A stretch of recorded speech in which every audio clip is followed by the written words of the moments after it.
तो बेटा अपन एक्टिविटी पढ़ रहे थे, ठीक है। एक्टिविटी अपन ने देखा था कि एक्टिविटी में वही रिलेशन आया सारे, क्या जैसा n बराबर n नॉट डी की पावर माइनस लेमडा टी होता है, वैसा a बराबर a नॉट डी की पावर, जैसे नंबर घटते वैसे एक्टिविटी घटती, क्योंकि एक्टिविटी इज डीके रेट और decay rate is lambda n, तो n के जैसा n का फैक्शन वैसा एक्टिविटी का फैक्शन। अच्छा एक बात बता, याद है एक हाफ लाइफ बाद नंबर आधे, दो हाफ लाइफ बाद नंबर 1/4, तीन हाफ लाइफ बाद नंबर 1/8, ऐसे एक्टिविटी भी 1/2 वो सब कुछ वही, तो a बराबर a naught D 2 to the power n, 2 की पावर है आपको याद रखनी, मैंने बता दिया था। आ जाओ एक क्वेश्चन देखते हैं। विच ऑफ द फॉलोइंग, देखो क्वेश्चन पढ़ो बेटा, which of the following relation is correct for an radioactive element. ठीक साहब, एक पहला इक्वेशन लिखा है n बराबर n नॉट डी की पावर माइनस लेमडा टी, जहां n को मोल बोला गया है, n बराबर n नॉट डी की पावर माइनस लेमडा टी, जहां n नंबर है रेडियोएक्टिव एलिमेंट के, m बराबर m नॉट डी की पावर माइनस लेमडा टी, जहां m मास को बोला गया है, n बराबर ये लिखा रामायण कुछ m not mass, m molecular mass बोला है m को, एंड na एवोगैड्रो नंबर, ठीक है। ठीक साहब, a बराबर a नॉट टी की पावर माइनस लेमडा टी, जहां a को एक्टिविटी बोला गया है और लिखा ऑल आर करेक्ट। चलो साहब आ जाओ। तो यार एक बात बता तू, मैंने तेरे को ये बात थोड़ी पहले ही समझा दी। सर ये क्वेश्चन कराने का मकसद क्या, मैं कारण बताता हूँ। कई बार वो बोलता है रेडियो एक्टिव एलिमेंट के 100 ग्राम है, उसकी हाफ लाइफ 10 दिन है, तो बताओ 20 दिन बाद कितना ग्राम बचेगा, तो 25 ग्राम, वो रेडियो एक्टिव एलिमेंट 25 ग्राम रह जाएगा। अब कई बच्चे सोचते हैं यार मास नंबर का रिलेशन होता है, भाई नंबर एक हाफ लाइफ बाद n0/2 हो जाते हैं, n0/4 दो हाफ लाइफ बाद हो जाते हैं, तो नंबर 1/4 होंगे, मास में कैसे रिलेशन लगा दिया। कई बार वो ऐसा लिखा हुआ देख लेते किताबों में, तो वो डर जाते एकदम, ए बेटा क्या डर रहा है यार, जैसे नंबर घटेंगे वैसे मास घटेगा, किसी चीज के नंबर आधे हो गए तो मास आधा हो तो क्या, तो मास में भी वही रिलेशन चलता है, इसलिए डरना नहीं है। तो मैं बोल दूं जैसे जैसे नंबर कम होंगे किसी चीज के, वैसे वैसे उसका मास भी कम होगा, मोल भी कम होगा, एक्टिविटी भी कम होगी, सब उसी फैशन में घटेंगे।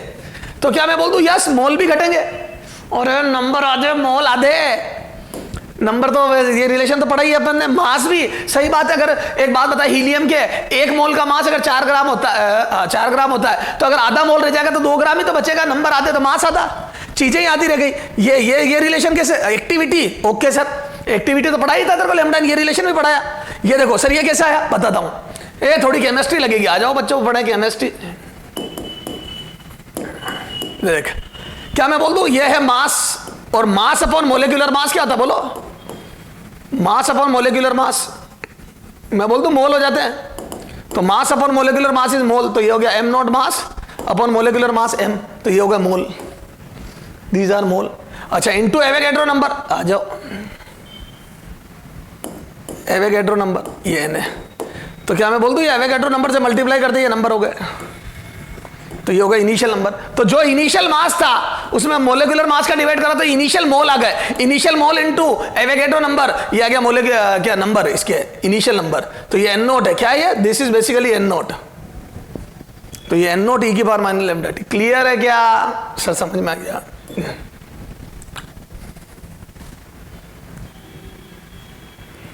ठीक है ये एक्टिविटी, तो सारे रिलेशन करेक्ट है, तो इसका आंसर हो जाएगा ऑल आर करेक्ट। ठीक है सर समझ में आ गई। तो अब आप धड़ल्ले से लगाओ, कभी वो मास घटाए टेंशन मत ले, मोल घटाए टेंशन मत ले, डर मत, नंबर घटाए टेंशन मत ले, सब सेम बातें हैं। सर समझ में आ गया है ना। एग्जाम्पल 24 हो गया, आजा बेटा। और एग्जाम्पल 25 देखो बेटा, अगर मैं बोलूं तेरे को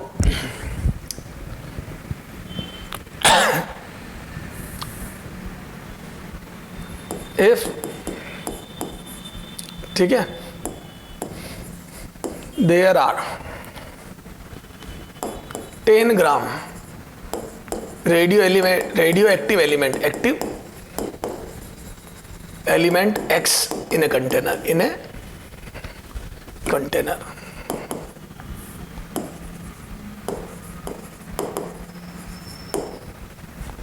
है ना, आफ्टर decay,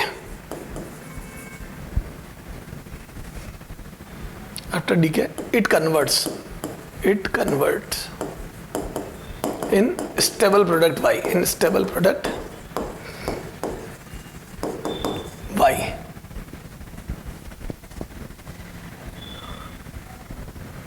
ठीक है, in Y, then half life of X is 2R, then after 4r.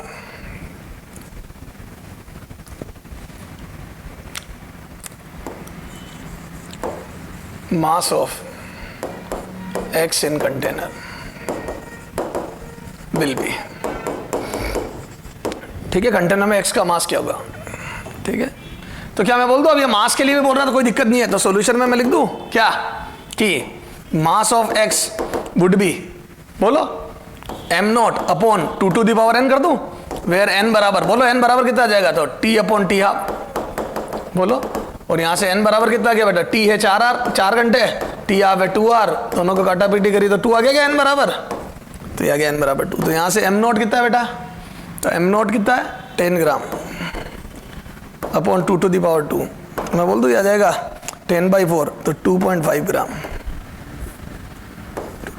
2.5 ग्राम यह आ जाएगा m, ठीक है। तो x के एलिमेंट का बचा हुआ मास, लेकिन इसी क्वेश्चन में अगर वो पूछ लेता कि बताओ कंटेनर का मास कितना है, दो हाफ लाइफ बाद, तो बेटा जो भी डीके हुआ तो मैं बोल दूं वो सारी चीज है तो कंटेनर के अंदर, तो कंटेनर का मास 10 ग्राम ही होता, कितना होता है, क्योंकि ये x कन्वर्ट होकर y बन रहा है और मैं तो कह रहा हूँ फलाना जी अल्फा डीके भी कर रहा है, तो बोल दूं वो सारे इस कंटेनर के अंदर ही है। अगर वो ये नहीं बोले एस्केप कर गए, वो क्लियर क्वेश्चन ही नहीं है, तो एस्केप कर गए, तो कंटेनर का मास वुड बी 10 ग्राम, क्यों, क्योंकि अगर ये 2.5 ग्राम बचा 7.5 प्रोडक्ट बना, वो भी तो कंटेनर के अंदर ही है, क्लियर है। तो क्वेश्चन को ध्यान से पढ़ना, कंटेनर का मास पूछा है या इसका। हाँ बेटा, साथ में अपन देख लेते हैं इसका यूज, देखो जो अपन पढ़ रहे हैं ना रेडियोएक्टिव, तो कार्बन डेटिंग सिस्टम का यूज भी है इनके, है ना, तो क्या है carbon dating system, carbon dating system, dating system. Sir ये क्या होता है कार्बन डेटिंग सिस्टम, देखो बेटा एक्चुअल में क्या होता है, जब तक इंसान जिंदा होता है, क्या बोला मैंने, जब तक हम लिविंग ऑर्गेनिज्म, जब तक लिविंग ऑर्गेनिज्म क्या होता है, C14 और C12, बायोलॉजी है तुम तो बहुत अच्छे समझोगे, C14 और C12 का रेशो फिक्स होता है हमारे शरीर में, C14 और C12 का रेशो फिक्स होता है ना, फिक्स रेशो होता है। फिर जैसे देखो अब क्या होता है, जब तक हम जिंदा है, हम बाहर से कोई भी ऑर्गेनिक कंपाउंड खाते हैं तो उसमें कार्बन का इनलेट भी कर रहे हैं, क्लियर है, तो कार्बन आ रहा है तो हमारा C14 C12 का रेशो मेंटेन रहता है, जबकि C14 is an radioactive element. मैंने आपको बताया था, देखो ये लाइट एलिमेंट है, दिस इज लाइट एलिमेंट, क्या है ये लाइट एलिमेंट, और लाइट एलिमेंट में याद है प्रोटॉन और न्यूट्रॉन इक्वल होने चाहिए स्टेबिलिटी के लिए, for stability, a biology for stability ratio of neutron या number of neutron and proton should be same. तो यहां पे देख लो, यहां पे 6 प्रोटॉन है और 8 न्यूट्रॉन है, तो मैं बोल दूं this is not stable, not stable, A light element हो गया नॉट स्टेबल, तो C14 is not stable element, yes ये स्टेबल है, 6 proton 6 neutron, yes stable, yes stable. तो हमारे शरीर में C12 तो स्टेबल है, कार्बन 12 तो stable, carbon 14 is an unstable element. तो क्या मैं बोल दूं कि ये C14 अनस्टेबल और ये स्टेबल है, फिर सर रेशो फिक्स कैसे, क्योंकि हमारे जितना भी कार्बन 14 कम हो जाता है या घट जाता है वो हम वापस इनलेट कर लेते हैं ऑर्गेनिक कंपाउंड खा के, इसलिए वो रेशो मेंटेन रहता है। लेकिन क्या होगा अगर कोई डेड हो जाए, या तो इंसान डेड हो जाए या पेड़ को काट दे कोई, जैसे एक पेड़ को काट के नीचे गिरा दिया, या पुराने जमाने में जो उथल पुथल हुई थी, मान लो पेड़ वगैरह सब जमीन में होता ना जैसे पैक हो गए, तो देखो अब क्या होता है, तो जैसे ही मैं बोल दूं कोई डेड हो गया तो C14 लगातार कम होता जाएगा, उसके शरीर में C14 लगातार कम होगा, डिसइंटीग्रेट होता रहेगा। सर ये कैसे डिसइंटीग्रेट होता है, तो C14 क्या चाहता है, पहले तो मेरे को बताओ ये C14 क्या चाहता है, हालांकि मैंने इसका हिंट भी दिया हुआ तुम्हारे को जब मैं स्टेबिलिटी कर पढ़ा रहा था, याद कर ले। तो ये क्या चाहता है, ये चाहता है कि मेरे प्रोटॉन न्यूट्रॉन सेम हो जाए। तो फिर समस्या क्या है, इसके अंदर 6 प्रोटॉन और 8 न्यूट्रॉन है, तो मैं बोल दूं न्यूट्रॉन एक्सेस में, तो ये न्यूट्रॉन चाहता है कि मैं प्रोटॉन में कन्वर्ट हो जाऊं, और न्यूट्रॉन प्रोटॉन में कन्वर्ट होगा तो साथ में बीटा माइनस बनेगा और एंटी न्यूट्रिनो बनेगा। तो क्या मैं बोल दूं C14 रेडियोएक्टिव डीके देखे या बीटा माइनस डीके देखे, after beta minus decay it converts into nitrogen, क्यों, क्योंकि C14 बीटा माइनस डीके देगा, न्यूट्रॉन प्रोटॉन में कन्वर्ट होगा तो साथ में बीटा माइनस और एंटी न्यूट्रिनो बनेगा, और जैसे ही न्यूट्रॉन प्रोटॉन में कन्वर्ट होगा प्रोटॉन का नंबर 1 बढ़ गया और टोटल नंबर 14 ही रहे। तो क्या मैं बोल दूं हम कामयाबी की ओर पहुंच गए, 7 प्रोटॉन 7 न्यूट्रॉन हो गए, बीटा माइनस डीके हुआ, साथ में एंटी न्यूट्रिनो बना। तो इस पे खूब क्वेश्चन आते हैं एग्जाम में, ध्यान रख लेना। कार्बन डेटिंग में कौन अनस्टेबल एलिमेंट होता है, कार्बन डेटिंग सिस्टम पे जो यूज होता है चीज उसमें, तो C14 is an unstable element. किसमें कन्वर्ट होता है, नाइट्रोजन में। कौन सा डीके करता है, बीटा माइनस, क्या बनता है साथ में, एंटी न्यूट्रिनो। ओके, कुछ भी पूछ सकता है। सर समझ में आ गया क्यों होता है ऐसा, समझ में आ गया, क्योंकि ये स्टेबिलिटी कर्व से अलग एलिमेंट है। स्टेबिलिटी कर्व में y बराबर z लाइन या z बराबर n वाली लाइन चलती है, कौन सी, न्यूट्रॉन प्रोटॉन इक्वल वाली। ठीक सर, तो यहां पर लिखते सारा, तो मैं बोल दूं जैसे जैसे C14 कम होता जाता है वैसे वैसे रेशियो डिस्टर्ब होता जाता है। तो जब आदमी डेड हो जाता है तो उसमें C14 की एक्टिविटी रिड्यूस होती है। क्या बोल दूं, इसकी एक्टिविटी रिड्यूस होती है, एक्टिविटी रिड्यूस होती जाती है, रिड्यूस होती जाती है, होती जाती है। तो जो साइंटिस्ट लोग डॉक्टर फालूके CID, ठीक है, तो डॉक्टर फालूके जो होता है वो क्या करता है, C14 की एक्टिविटी से ही तो अपन को जो रिपोर्ट बताता ना कि इतनी बजे मरा होगा, फलाना हुआ होगा, वो C14 की एक्टिविटी से मेजर करते हैं। क्लियर है क्या? ठीक साहब। एक इसमें ऐसा पोटेंशियम आर्गन मेथड भी होता है बेटा। ए बायोलॉजी तुमने पढ़ा होगा, फॉसिल्स वगैरह की एज निकालने के लिए पोटेंशियम आर्गन मेथड यूज करते हैं। क्यों? क्योंकि पोटेंशियम की हाफ लाइफ बहुत ज्यादा होती है। सर उससे क्या फायदा? उससे बहुत पुरानी एज भी मेजर कर लेता हूं। इसकी हाफ लाइफ देखो, C14 की हाफ लाइफ कितनी होती है बोलो? C14 half life of C14, T half of C, सब लिखूंगा अभी मैं।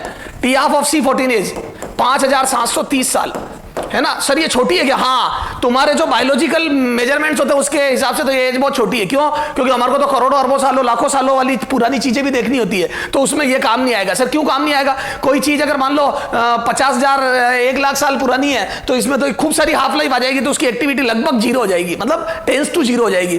तो बहुत माइन्यूट से वेरिएशन देगा ये। पोटेंशियम आर्गन मेथड यूज लेते हैं, उसकी हाफ लाइफ बहुत ज्यादा होती है। मुझे नहीं पता एक्जैक्टली कितनी होती है, पर हाँ बहुत ज्यादा होती है, बात मुझे मालूम है। तो तुम्हारे जो फॉसिल्स हो गया, डायनासोर थे या नहीं थे, ये सब पता करने के लिए जो मेथड यूज करते हैं साइंटिस्ट लोगों, पोटेंशियम आर्गन मेथड है। ठीक है बेटा? चलो, बहुत ज्यादा बातें हो गई, इतनी बातें यहां करनी नहीं चाहिए थी मेरे को, पर ठीक है, अब थोड़ा सा ज्ञान होता है तो अच्छा लगता है हमारे को भी। ठीक है, अब देखो हमारे काम की बातें लिख रहा हूं, जो जो क्वेश्चन तुम्हारे पूछते हैं इसमें से बता देता हूं। Carbon dating, it is used, क्या काम आती है? It is used to find the age of, मैं जानबूझ के थ्योरी वही लैंग्वेज लिखा रहा हूं जो मॉड्यूल में, ताकि तुम्हारे क्या ज्यादा थ्योरी इकट्ठी नहीं हो। नहीं तो तुम क्या उसी में कभी मॉड्यूल पढ़ते हो, फिर कभी कॉपी पढ़ते हो, कभी फलानी कॉपी पढ़ते हो, टाइम खराब नहीं करना, है ना? एज ऑफ अर्थ, है ना? Age of earth and fossils. अरे फॉसिल्स जो कम पुराने हैं, सर आपने तो अभी बोला था फॉसिल्स भी ज्यादा पुराने कम पुराने सब होते हैं। तो it is used to find the age of earth and fossils. Okay sir, आगे आ जाओ। In this C14, 6C14 is an unstable element. Is an unstable element. And after beta minus decay, ध्यान रखना बीटा माइनस डीके देता है, it converts into N7N14, ठीक है ना? As per 6C14 gives you 7N14 plus beta minus plus anti neutrino. ये इस reaction को फॉलो करते हुए ये से कन्वर्ट हो जाता है। ठीक है, से समझ में आ गई? ठीक है, अब देखो, चलो आ जाओ। अब half life of C14 is, बोलो टी हाफ बराबर कितनी होती है? 5730 ईयर, 5730 ईयर। ठीक है, ये हाफ लाइफ, ये इंपॉर्टेंट है बेटा। ठीक साहब, तो कार्बन डेटिंग में जो हमारे काम की बात थी वो सबसे इंपॉर्टेंट तो ये रिएक्शन है, क्या? ये वाली इक्वेशन है, इस पे क्वेश्चन खूब आते हैं ना, बीटा माइनस डीके करता है। ठीक है, और इस पे न्यूमेरिकल बनते हैं, वो क्या बनते हैं बता देता हूं। ठीक है, एक क्वेश्चन एक आधा इसी में से ले लेते हैं, ये लिखो, मैं बना के दे देता हूं। ठीक है, कहां तक हो गए थे क्वेश्चन अपने? 24, 5 जो भी देख लेना है। एग्जाम्पल 26 मैंने कुछ भी लिख दिया है ना। If activity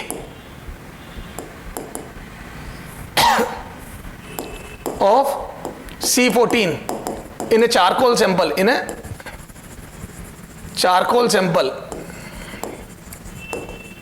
is found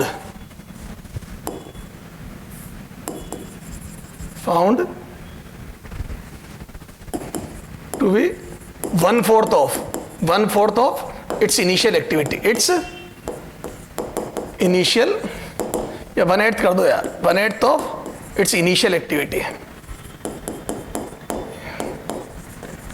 Then find out age of this sample. मतलब कितने साल पुराना है दिस सैंपल। ठीक है, तो डेट होने के बाद कितने साल पुराना है, तो अब अभी आ जाओ निकालते हैं। तो मैं बोल दूं क्या, ए एक्टिविटी, तो मैं बोल दूं एक्टिविटी बराबर A naught 2 to the power n। Sir ये फॉर्मूला क्यों लगा रहे हो, क्योंकि ये 2 की पावर में, इधर देखो ये, तो यहां से मैं बोल दूं कि यार देखो n कितना आएगा, पहले n निकालते, तो n बराबर लिख दूं t अपॉन t हाफ। तो यहां से कितना आ जाएगा, तो n बराबर आ गया बेटा, n बराबर आ गया कि ये, सॉरी ये तो मुझे निकाल 1/8 रहेगी ना, एक्टिविटी दी है, अरे n तो पता, एक्टिविटी दी है मेरे को, कितनी दी है activity, a note by 8, 1/8 of initial, ये a नोट बाई 8। तो क्या मैं बोल दूं अपने को यहाँ से a नोट अपॉन, ये कैंसिल हो गया, यहाँ लिख दो 1/2 to the power 3 is equal to 1/2 to the power n, this implies n equal to 3। तो क्या बोल दो 3 हाफ लाइफ लगेगी इसमें, अरे बोलो, तो 3 हाफ लाइफ लगेगी, तो मैं यहाँ से बोल दूं this 3 is equal to, sorry n equal to t upon t half, तो यहाँ से t equal to n into T half, और ये 3 आ गया, और टी हाफ बताओ कितना होता है कार्बन का, तो 5730, ये याद भी होना चाहिए, हालांकि वो देगा तेरे को 17,190 आ रहा है, कितना आ रहा देखो, देख ले बेटा, मैंने कैलकुलेशन की जो है ना, मैं तो ये इतने साल पुराना है ये चारकोल सैंपल, ठीक है। यहां पे लिख लो ब्रैकेट में T half of C14 is 5730 year, ठीक है, ये आ गया। तो सर ये तो समझ में आ गया हमारे को, तो एक ही क्वेश्चन करूंगा मैं क्योंकि मैं एक्टिविटी को वैसे ही ले रहा हूं जैसे नंबर को लेता हूं, मास को भी वैसे ही लूंगा जैसे नंबर को लेता हूं, मेरे लिए कोई ये नई बात नहीं। क्यों नहीं है नई बात सर, क्योंकि ये सेम फॉर्मूले, कोई दिक्कत नहीं, जैसे नंबर करते वैसे एक्टिविटी, सब सब सब सब सब सब ओके सर। तो ये हो गया ये। अब देखो बेटा, हाँ बेटा, अब अपन बात करते हैं देखो बेटा, nuclear fission and fusion reaction की, nuclear fission and fusion reaction, ठीक है। हालांकि इसके बारे में आपने छोटी क्लास में पढ़ा, आपको सब पता है। न्यूक्लियर फिजन क्या होता है, हैवी का टूट के दो स्मॉल या दो स्मॉल फ्रेगमेंट में टूटना, वो लगभग मिडिल वेट के होते हैं, मतलब जो टूटता है उसके। तो जैसे एक हैवी न्यूक्लियाई, ये है हैवी न्यूक्लियाई, कुछ भी हो सकता है, ये हैवी है ना, अभी अपन हैवी न्यूक्लियाई, और इसका टूट के, ठीक है, और इसमें टूटना, दो लाइट में टूटना है ना, light middle weight nuclei, 2 middle weight nuclei, 2 middle weight nuclei, ठीक है। तो 2 मिडिल वेट के न्यूक्लियाई में टूट जाता है, तो हैवी टूट के 2 मिडिल वेट के न्यूक्लियाई में टूट जाता है। कई बार हैवी अपने आप टूट जाता है, कई बार हैवी को तोड़ना पड़ता है न्यूट्रॉनों की बम्बार्डिंग करके। जैसे मैं यूरेनियम की बात करता हूं, क्योंकि अपने अभी पहले समझेंगे फिर लिखेंगे इसको, क्योंकि अभी हमारे यूरेनियम को ही तोड़ेंगे हम, अपन न्यूक्लियर रिएक्टर पढ़ेंगे। फिजन का सबसे अच्छा एग्जांपल है न्यूक्लियर रिएक्टर, ठीक है। अब फिजन भी 2 टाइप का होता है, कंट्रोल अनकंट्रोल्ड। मैं जो बात कर रहा हूं वो कंट्रोल्ड चेन रिएक्शन की, अभी आगे देखेंगे सारी बात। तो कई बार हमारे को न्यूट्रॉनों की, तो अपन क्या वही बात करते हैं जो हमारे काम की है। तो जब हम यूरेनियम देखो रिएक्शन इसमें 3-4 टाइप की होती है यूरेनियम में। तो जब यूरेनियम, और यूरेनियम में भी कौन सा, इधर देख, यूरेनियम के भी 2 आइसोटोप पढ़ेंगे अपन, 235 पे जब न्यूट्रॉनों की बम्बार्डिंग करते हैं, ठीक है, ये 92 इसका एटॉमिक नंबर होता है। तो ये डिफरेंट 3 रिएक्शन देता है, डिफरेंट टाइप की 3 रिएक्शन देता है ना। सब में 2 तो मिडिल वेट फ्रेगमेंट बनते हैं, और साथ में 2 न्यूट्रॉन या 3 नए न्यूट्रॉन जनरेट होते हैं, 2 न्यूट्रॉन 3 न्यूट्रॉन 4 न्यूट्रॉन जो भी है ना, तो 2 से 4 नए न्यूट्रॉन जनरेट हो जाते हैं, अलग अलग रिएक्शन में अलग अलग। लेकिन सब में एनर्जी लगभग 200 मेगा इलेक्ट्रॉन वोल्ट निकलती है। कितनी निकलती है, 200 मेगा इलेक्ट्रॉन वोल्ट। कितनी निकलती है, 200 मेगा इलेक्ट्रॉन वोल्ट। तो फिजन रिएक्शन में जबरदस्त 200 मेगा इलेक्ट्रॉन वोल्ट एनर्जी निकलती है, क्लियर है। तो पर fission energy release, nuclear reactor में पर fission energy release is 200 mega electron volt. Reaction में भी एनी ऑफ दिस टाइप, ठीक है। अब देखो इसमें से एक वेल नोन रिएक्शन जो हम लिख सकते हैं, तो एक आधी तो याद हमारे को होनी भी चाहिए। तो न्यूट्रॉनों की बम्बार्डिंग होकर 236 बनता है, यहाँ पे बेरियम एंड क्रिप्टोन। याद रखने का तरीका बकरा, BAKR बकरा, तो बेरियम एंड क्रिप्टोन में तो ऐसे याद रखता था सर, ऐसे ही रख सकते हो आप। वेरी गुड बेटा, तू यूं रख के बता देना, बहुत अच्छे, शाबाश। 36 96 ओके। और साथ में न्यूट्रॉन बनते, इसमें 3 बनते हैं, ठीक है। तो 3 न्यू न्यूट्रॉन्स है ना। अरे यहां लिख दी, कोई बात नहीं अब, है ना। ये तो यहां 2 कर देता हूं, सब यह समझ गया ना। ए बेटा क्या फर्क पड़ रहा है तेरे, तो बेरियम क्रिप्टोन में 3 न्यूट्रॉन नए न्यूट्रॉन बनते, ये तो ये बड़ी वेल नोन रिलेशन है याद रखने के लिए, ठीक है। तो यूरेनियम का जब फिजन होता है तो न्यूट्रॉनों की बम्बार्डिंग से होता है, और ये 2 नए प्रोडक्ट बनते हैं। बेरियम क्रिप्टॉन और साथ में 3 नए न्यूट्रॉन जनरेट होते हैं, लेकिन जरूरी नहीं यही रिएक्शन कोई सी भी हो सकती है, पर 200 मेगा इलेक्ट्रॉन वोल्ट एनर्जी पर फिजन जनरेट होगी। दिस इज वेरी इंपॉर्टेंट, लगभग 200। किसी किताब में 190 भी लिखी होती है तो किसी में 210 भी लिखी होती है, मतलब 190 से 210 इलेक्ट्रॉन वोल्ट अलग, मेगा इलेक्ट्रॉन वोल्ट अलग अलग बुक में अलग अलग लिखी होती है, पर अपने on and average 200 mega electron volt समझ लो, ठीक है। इससे कैलकुलेशन भी राउंड फिगर में हो जाएगी, ठीक साहब। अच्छा, अब चूंकि एनर्जी जनरेट हो रही है तो मास डिफेक्ट आएगा, बिल्कुल आएगा। तो मैं बोल दूं कि रिएक्टेंट के यार लेफ्ट साइड के जो मास का टोटल होगा, sum of mass of all reactant would be greater than sum of mass of all product. इनके मास से ये मास ज्यादा होगा, सही बात है, मास डिफेक्ट आया, ठीक है। अच्छा, जितना यूरेनियम, सुनना ध्यान से, जितना यूरेनियम अपन काम में लेते हैं उसका 0.01%, उसका 0.01% मास डिफेक्ट होता है, ठीक है। ये देखेंगे भी अपन आगे, ठीक है, रिएक्टर पढ़ेंगे जब, तो 0.01% मास डिफेक्ट होता है। क्लियर है क्या? ठीक सर, और उससे एनर्जी बन जाती है, ठीक है सर, क्लियर है। अच्छा, अब देखो जो एनर्जी रिलीज होती है वो कहां जाती है, तो भाई ये तो मैं समझा चुका हूं तुम्हारे को कि इनकी काइनेटिक एनर्जी में क्या मोमेंटम कंजर्वेशन के हिसाब से काइनेटिक एनर्जी में बांट लेते हैं, ठीक सर। अच्छा, अब न्यूट्रॉन यहां पे जो गिरता है बेटा वो स्लो न्यूट्रॉन होते हैं, ये स्लो न्यूट्रॉनों की बम्बार्डिंग होती है, स्लो न्यूट्रॉन्स, ठीक है। फास्ट न्यूट्रॉन गिरता है U238 पे, इसके दूसरा जो आइसोटोप होता है उस पे, लेकिन 238 आगे रिएक्शन नहीं देता है, प्लस 0N1, तो फास्ट मूविंग न्यूट्रॉन इस पे जाके बम्बार्ड करते हैं, किस पे? 238 पे, लेकिन ये अनफिजनेबल प्रोडक्ट होता है। 239 जो बनता है ना बेटा, ये अनफिजनेबल प्रोडक्ट है, क्या है ये? अनफिजनेबल। तो 239 इज एन अनफिजनेबल प्रोडक्ट, क्लियर है। ये आगे कोई रिएक्शन नहीं देता, ये देता है, तो स्लो न्यूट्रॉन होना बहुत जरूरी है, ठीक साहब। तो आ जाओ, तो फ्यूजन का सबसे अच्छा एग्जांपल क्या? Nuclear reactor. अब इसको लिख लेते हैं अपन, जो रामायण पढ़ी ना अपन ने वो लिख लेते हैं, है ना, सिस्टमेटिकली लिख लेते हैं, और लिखते हैं उसी लैंग्वेज में है जो मॉड्यूल की लैंग्वेज है, ताकि तुम्हारे ऊपर वर्कलोड नहीं बढ़े। तो देखो लिखा है फिजन, है ना, तो सबसे पहले न्यूक्लियर फिजन एंड फ्यूजन, पहला पढ़ा रहा हूं, nuclear fission, nuclear fission, nuclear fission, ठीक है। The splitting of heavy nuclei, splitting of heavy nuclei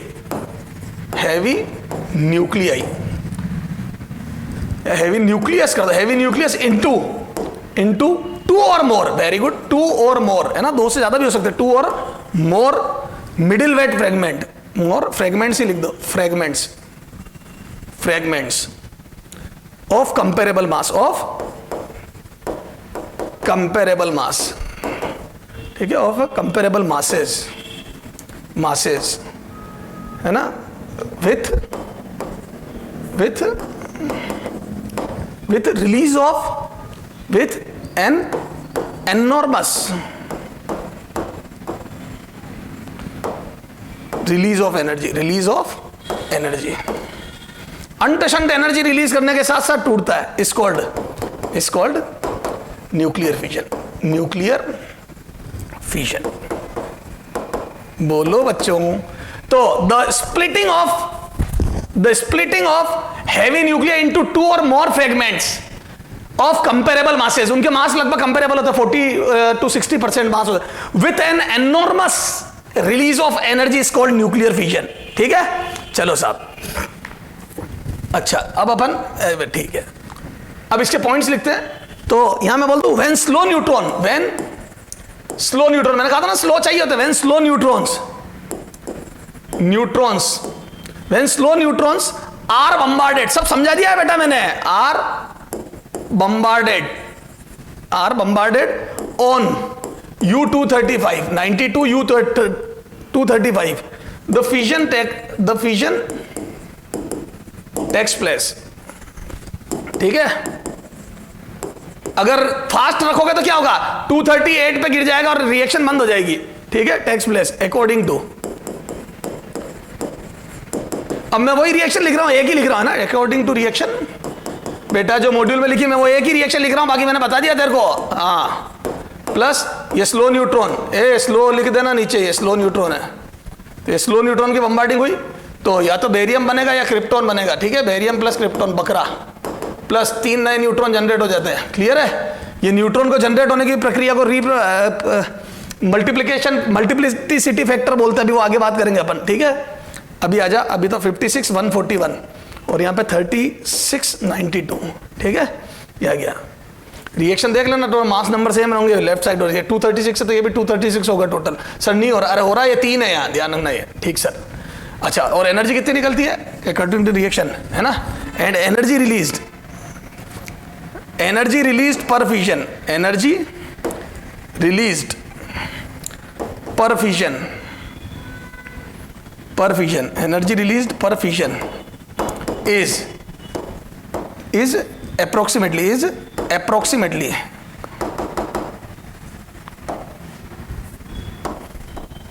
बोला कितनी होती है 200 मेगा इलेक्ट्रॉन वोल्ट। तो पर फिजन जो एनर्जी रिलीज होती है वो अप्रोक्सीमेटली 200 मेगा इलेक्ट्रॉन वोल्ट होती है। क्लियर है? चलो सर, ये वेरी वेरी इंपॉर्टेंट ध्यान रखना, ये this data is very very important, ये याद होना चाहिए। 200 मेगा इलेक्ट्रॉन वोल्ट है ना, यहाँ पे 200 mega electron volt energy generate होती है। क्लियर है क्या? Very very important sir, okay ठीक है साहब। हाँ ठीक है, हाँ इट मे बी नोटेड, है ना, इट इज नोटेड, यूं लिख दो, इट इज नोटेड, है ना, दैट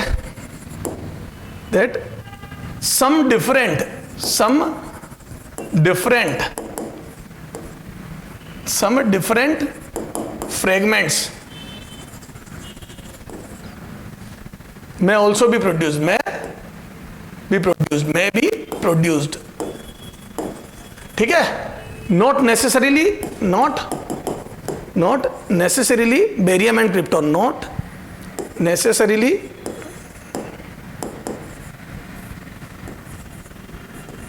बेरियम एंड क्रिप्टोन, है ना। जरूरी नहीं है कि बेरियम और क्रिप्टोन ही जनरेट हो। क्लियर है ना, कोई और भी फ्रेगमेंट जनरेट हो सकते हैं, है ना। ये कितना था 90, क्रिप्टोन कितना था 92, ठीक है। And number of generated neutron, number of generated neutrons in these reaction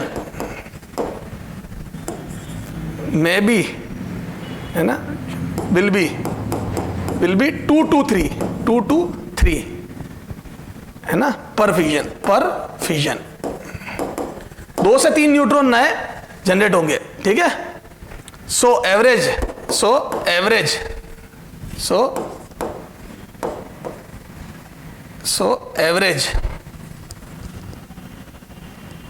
number is 2.5, है ना। ये 2.5 होता है न्यूक्लियर रिएक्टर के लिए, ध्यान रखना।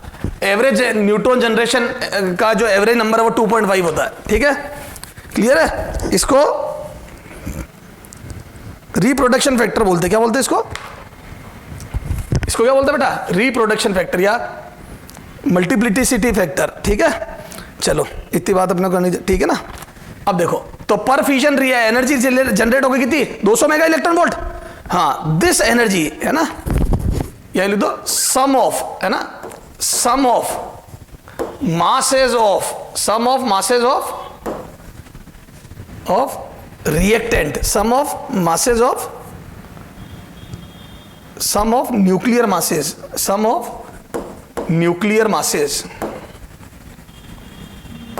before reaction will be greater than sum of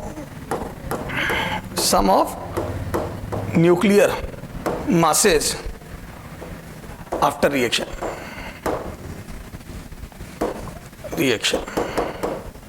ठीक है, तो sum of nuclear masses before reaction will be greater than sum of masses nuclear masses after reaction. सही बात है, तभी तो एनर्जी रिलीज होगी, तभी तो एक्सोथर्मिक रिएक्शन होगी। सर समझ में आ गया? अब देखो, फ्रेगमेंट बन गए, न्यूट्रॉन जनरेट हो गए, ठीक है। दिस रिलीज्ड एनर्जी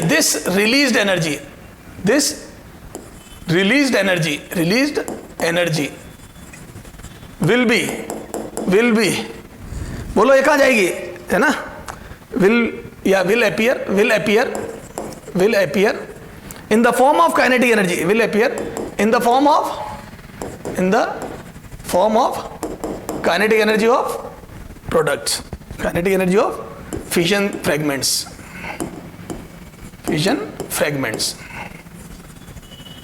ठीक है। तो फिजन में जो फ्रेगमेंट बने उनके में काइनेटिक एनर्जी की फॉर्म में होगी। ओके सर, तो ये तो सारी बात हो गई फिजन की। अब देखो यूरेनियम का फिजन भी देख लिया, पर यूरेनियम के फिजन में पर में कितनी एनर्जी जनरेट होती है भी देख ली, और ऑन एन एवरेज कितने न्यूट्रॉन जनरेट होते हैं वो भी देख लिए, है ना। इसको मल्टीप्लिसिटी फैक्टर बोलते हैं।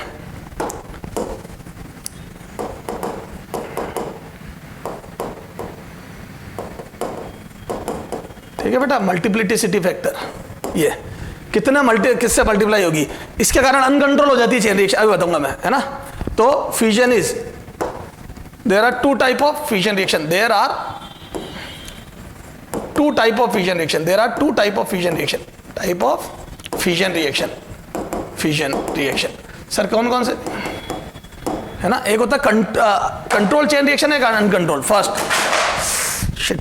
First controlled and uncontrolled chain reaction, first controlled and uncontrolled chain reaction, uncontrolled, and second uncontrolled chain, uncontrolled chain reaction. ठीक है, कंट्रोल चेन रिएक्शन और अनकंट्रोल चेन रिएक्शन। अब कंट्रोल चेन रिएक्शन क्या होती है, uncontrol क्या होती है, नाम से पता पड़ रहा है जो कंट्रोल वे में चले, न्यूक्लियर रिएक्टर में कंट्रोल वे में चलती है। और अनकंट्रोल चेन रिएक्शन जिसमें मतलब एनर्जी हमारे कंट्रोल में ही नहीं हो और थोड़ी देर में ब्लास्ट हो जाता है। ठीक है, अरे बोल लो, तो न्यूक्लियर बम वगैरह जो होते हैं उन सब में अनकंट्रोल चेन रिएक्शन होगी। ठीक साहब, अब आ जाओ, तो क्या मैं बोल दूं, ये देखो देखो अब अनकंट्रोल, मैं एक डायग्राम बना रहा हूं, है ना। ये जैसे यूरेनियम 235 लूं प्लस न्यूट्रॉनों की बम्बार्डिंग करूं, ठीक है, इस पे या इधर से कर दो, चला जा, ये न्यूट्रॉन है, इसकी बम्बार्डिंग करिए अपन ने किस पे, ये न्यूट्रॉन है, इसकी बम्बार्डिंग करिए किस पे, यूरेनियम 235 पे, U235 पे। तो मान लो मैं तो कह रहा हूं 3 होते हैं, 2 होते हैं, 2.5 होते हैं, मैं 2 मान रहा हूं मिनिमम, 2 तो 2 न्यूट्रॉन नए जनरेट हुए, तो मैं बोल दूं फिर से वो यूरेनियम पे बम्बार्डिंग करेंगे। ठीक है, अगर ये बम्बार्डिंग कर पाए, सर अगर क्यों बोल रहे हो, इनको स्लो करना जरूरी है, वो कैसे करेंगे भी आगे देखेंगे। तो बोल दो 2 ये जनरेट करेगा, 2 ये करेगा, तो मैं बोल दूं 4 हो गए अब तो। अरे बोल 4 नए न्यूट्रॉन जनरेट हो गए, अब वो 4 पे जाके अटैक करेंगे। अब ज्यादा डायग्राम को खींचनी, ठीक है, ये फिर इनसे 2-2 सबसे होंगे तो 8 हो जाएंगे, फिर मैं बोल दूं 8 पे अटैक करेंगे, 16 हो जाएंगे, 32, 64। तो मैं बोल दूं ये एक तरीके से जीपी बन गई, ये चेन चल गई, 1 से 2, 2 से 4, 4 से 8, 16, 32, 64। क्लियर है, तो एक चेन चल जाएगी। This is uncontrol chain, diagram of uncontrol chain reaction, uncontrol.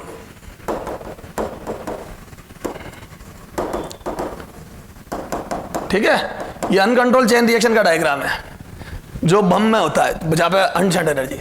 Uncontrol chain reaction में आपको जान के ताज्जुब होगा, 1 माइक्रो सेकेंड में लगभग 2000 जूल एनर्जी जनरेट हो जाती है। इन 1 माइक्रो सेकेंड, इन 1 माइक्रो 2000 जूल एनर्जी जनरेट हो जाती है। तो सोचो 1 सेकंड में कितनी एनर्जी जनरेट हो जाएगी। क्लियर है, तो अब सर इसको कंट्रोल कैसे किया जाए, तो जो जो जो जो एलिमेंट इसको कंट्रोल करेगा उसको बोलते हैं कंट्रोल रोड्स। क्या बोलते हैं, कंट्रोल रोड। न्यूक्लियर रिएक्टर में उसका नाम होगा कंट्रोल रोड। तो अपन कुछ कंट्रोल करने के लिए, कंट्रोल कौन करेगा, जो न्यूट्रॉनों को एब्जॉर्ब कर सकता है। तो control rods are good absorber of neutrons. Cadmium rod use करते हैं अपन न्यूक्लियर रिएक्टर में। तो कैडमियम क्या करता है, न्यूट्रॉन को एब्जॉर्ब कर लेता है। तो जैसे 2 जनरेट हुआ, 1 खा गया, तो मैं बोल दूं 1 ही बचा, फिर अभी आगे गया, फिर 1 आ गया, तो मैं क्या मैं बोल दूं, जैसे जैसे न्यूट्रॉन जनरेट हो गए उनमें से जितने जनरेट हुए उनमें से बाकी खा जाएगा, 1 छोड़ देगा। तो मैं बोल दूं ये गायब हो जाएगा। जैसे अभी देखो ये गायब हो गया, तो ये चली, फिर 2 जनरेट हुआ, फिर ये गायब हो गया। सर वो क्या गिनती जानता है क्या कैडमियम जो 1 छोड़, नहीं, वो मैन्युअली या ऑटोमेटिकली कंट्रोल करते हैं। कैसे करते हैं वो मैं रिएक्टर में पढ़ूंगा। ठीक है, तो अनकंट्रोल चेन रिएक्शन ऐसी दिखती है, और कंट्रोल चेन रिएक्शन में एक कंट्रोल फैशन में एनर्जी रिलीज होती है जिसको हम यूज कर सकते हैं। तो जब अपन न्यूक्लियर रिएक्टर बनाएंगे तो कंट्रोल वे में एनर्जी यूज करेंगे। ठीक है, चलो आ जाओ। तो ये तो हो गया न्यूक्लियर फिजन। फ्यूजन पढ़ लेते हैं, उसके बाद अपन न्यूक्लियर फिजन पे बेस्ड न्यूक्लियर रिएक्टर पढ़ेंगे। ठीक है, तो आ जाओ फ्यूजन। ठीक है, तो इस फ्यूजन रिएक्शन कंट्रोल, चलो वो बाद में, ठीक है। न्यूक्लियर फ्यूजन, तो फ्यूजन में आपको पता है 2 लाइट एलिमेंट मिलके, तो अपन सीधा वो लिखते हैं, तो 2 लाइट एलिमेंट मिलके हेवी न्यूक्लियर बनाएंगे। ठीक है, हाँ, तो यहां लिखो द फिनोमिनन ऑफ फ्यूजन। क्या था, the phenomenon of combining, the phenomenon of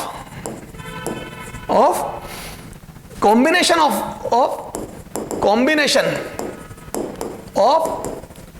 2 और मोर लाइट न्यूक्लियाई, और मोर, दो या दो से अधिक, मोर light nuclei,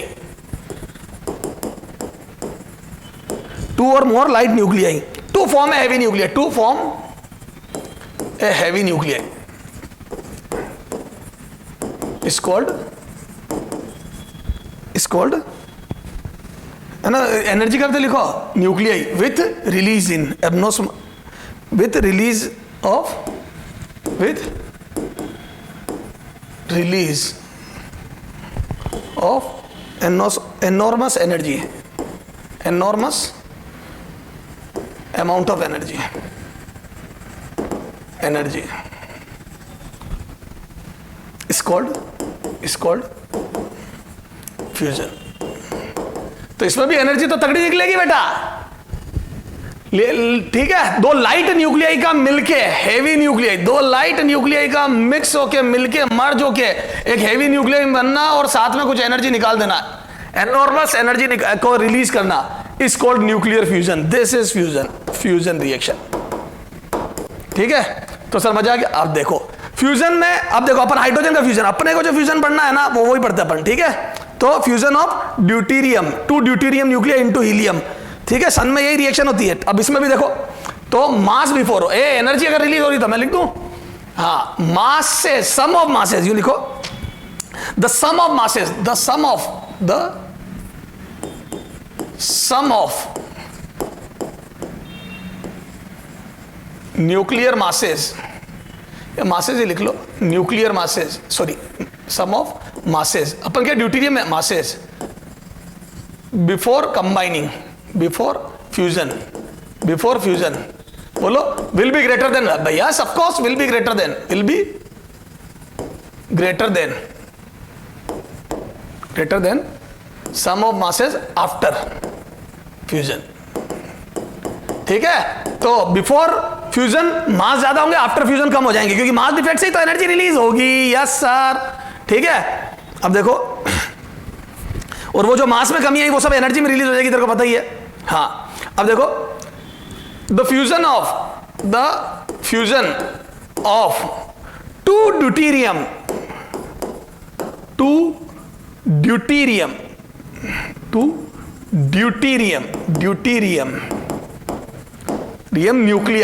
nuclei into helium is expressed is, देखो, दो ड्यूटीरियम का मर्ज होके हीलियम बनना इस टाइप से एक्सप्रेस किया जाता है। और सन में आपको पता है हाइड्रोजन ड्यूटीरियम के भंडार है, इतनी ज्यादा मात्रा में ये गैसेस मौजूद है। What is sun? Firing ball, gaseous sphere, उसके अंदर खूब है ये, तो ये रिएक्शन होती है, ठीक है। 23.8 मेगा इलेक्ट्रॉन वोल्ट, तो लगभग 24 मेगा इलेक्ट्रॉन वोल्ट के करीब एनर्जी निकलती है, ठीक है। देखो अब देख, इसके ड्रॉबैक समझ में आ गई क्या? ये एनर्जी और ये एनर्जी, ठीक है। अब सुनना ध्यान से, ये तो हो गई रामायण, ठीक है। अब मैं तेरे को बातें समझाता हूं काम की। इधर देख, वापिस देख ले, थोड़ा सा वापिस देख फटाफट, है ना, वापिस देख शुरू से, है ना, जबरदस्त चीजें देखनी है अभी अपने को बच्चों। ये देखो, न्यूक्लियर फिजन एंड फ्यूजन, जो न्यूक्लियर फिजन होता है उसमें हेवी टूट के तो लाइट बनता है, और साथ में कुछ न्यूट्रॉन जनरेट, आप ठीक है, बड़ा भारी टूट गया तो मास घट जाता है, बिल्कुल सही बात है, मास घटेगा, मास एनर्जी में रिलीज होगा। तो सम बिफोर फिजन और आफ्टर फिजन, तो बिफोर फिजन ज्यादा होता है, आफ्टर फिजन कम होता है, जो कमी आती है वो एनर्जी में जनरेट हो जाती है, जो एनर्जी रिलीज होती है वो in the form of kinetic energy of this बकरा, बेरियम एंड क्रिप्टॉन के पास होती है। कितनी एनर्जी रिलीज होती है पर fission? 200 mega electron volt energy generate होती है, ठीक साहब। दो टाइप की होती है, कंट्रोल और अनकंट्रोल, ठीक है। 2 से 3 नए न्यूट्रॉन जनरेट होता है, हम ढाई बोलते हैं। तो न्यूक्लियर रिएक्टर में 2 से 3 नए न्यूट्रॉन जनरेट होता है, हम ढाई बोलते हैं। न्यूट्रॉनों की स्लो न्यूट्रॉनों की बम्बार्डिंग से यूरेनियम 235 फिजन रिएक्शन देता है, ओके, ये बातें बाद में काम आएगी, ठीक साहब। जो एनर्जी रिलीज होती है वो अपने पास काइनेटिक एनर्जी की फॉर्म में रखते हैं। दो टाइप की होती है, कंट्रोल अनकंट्रोल।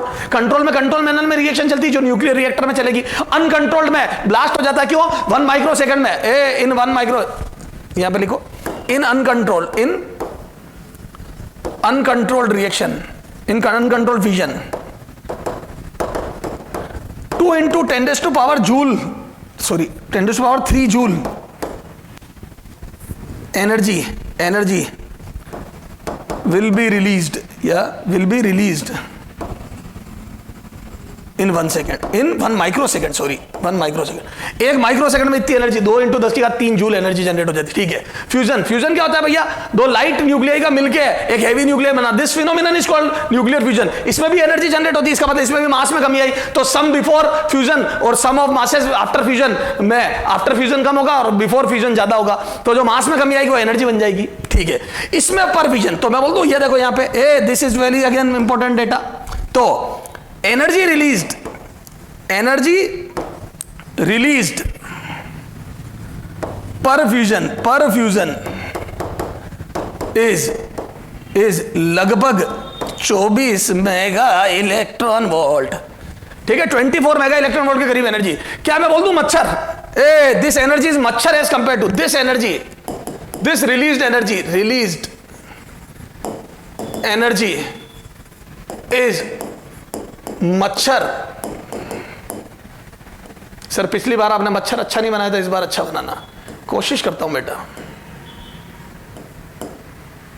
सर फिर वही बात,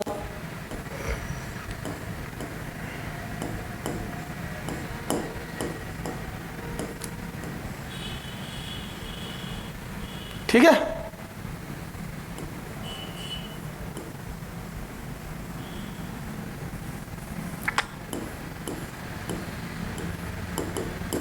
इस बार तो ठीक है यार, है ना।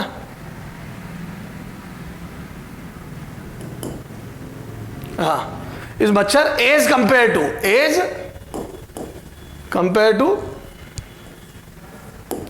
To energy release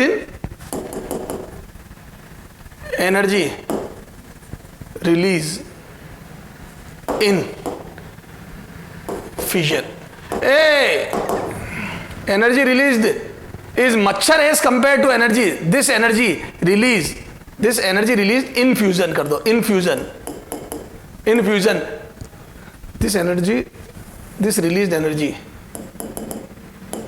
in fusion is much more as compared to energy release in fusion,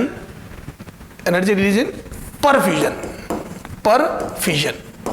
तो पर फ्यूजन जो एनर्जी होती है, तो मैं बोल दूं पर रिएक्शन, पर फ्यूजन रिएक्शन। देखो ढंग से लिखो, पर फ्यूजन रिएक्शन। देख समझना बात में जो कहना चाह रहा हूं। तो energy released per fusion is greater than, energy release per fusion is greater than energy released per fusion. ठीक है। पर फ्यूजन में जो एनर्जी रिलीज होती है बेटा, दैट इज ग्रेटर देन पर फ्यूजन। एक फ्यूजन जो एनर्जी देता है वो एक फ्यूजन की एनर्जी ज्यादा होती है। सर कैसे? यहां आती है लगभग 200 मेगा इलेक्ट्रॉन वोल्ट ये, और यहां आती है 24 मेगा इलेक्ट्रॉन वोल्ट। बहुत जमीन आसमान, 10 गुने का अंतर है, 10 गुना ज्यादा एनर्जी देता है एक फ्यूजन रिएक्शन एनर्जी। ठीक है साहब। एंड एनर्जी रिलीज्ड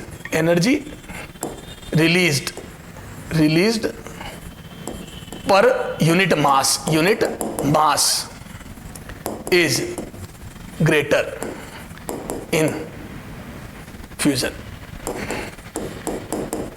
ठीक है, per unit mass is greater in fusion and it is approximately